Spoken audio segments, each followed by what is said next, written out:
മനോമയി അർപ്പിതം സ്ഥിരം, മനസ്സ് എന്നിൽ അർപ്പിക്കുക. അപ്പൊ ഇത് നമ്മൾ പല പ്രാവശ്യം കേട്ട കാര്യമാണ്.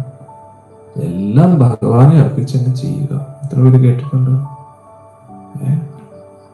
പുറലോകത്തുള്ള ആൾക്കാര് പറയാറില്ലേ, ഞാൻ എല്ലാം ഗുരുവായൂരപ്പന് അർപ്പിച്ചേ ചെയ്യാറുണ്ടോ? അപ്പം പുറംലോകത്ത് പല വ്യക്തികളും ഇങ്ങനെ അവകാശപ്പെടാറുണ്ട്, പറയാറുണ്ട്, എന്താണ്, ഞാൻ എല്ലാം ഗുരുവായൂരപ്പന് അർപ്പിച്ചിട്ടാണ് ചെയ്യാറുള്ളത്. പക്ഷെ യഥാർത്ഥത്തിൽ അങ്ങനെയാണോ? പുറമേ പോലും കാര്യങ്ങൾ ചെയ്യുന്നില്ല, പിന്നെ എങ്ങനെയാണ് മനസ്സർപ്പിച്ച് ചെയ്യാറുള്ളത്? അപ്പൊ പറയുന്നത് പോലെയല്ല. അപ്പൊ നമ്മൾ നമ്മുടെ ഇഷ്ടത്തിനനുസരിച്ച് ഓരോ കാര്യങ്ങൾ ചെയ്തിട്ട് ഞാൻ എല്ലാം ഗുരുവായൂരപ്പന് അർപ്പിച്ചിട്ടാണ് ചെയ്യുന്നതെന്ന് പറയുമ്പോൾ അത് ഗുരുവായൂരപ്പന് അർപ്പിക്കപ്പെടുന്നുണ്ടോ? ഗുരുവായൂരപ്പന് വേണ്ടി അർപ്പിക്കുകയാണെങ്കിൽ ആദ്യം ഗുരുവായൂരപ്പന്റെ ഇഷ്ടം നമ്മൾ മനസ്സിലാക്കണ്ടേ.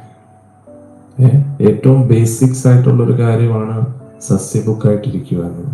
അതുപോലും നമ്മൾ പാലിച്ചില്ലെങ്കിൽ പിന്നെ എങ്ങനെയാണ് എല്ലാം ഭഗവാനെ അർപ്പിച്ച് ചെയ്യുന്നു പറയുന്നത്, അല്ലെ? പിന്നെ ഭഗവാന്റെ നാമം നമ്മൾ ജപിക്കണ്ടേ?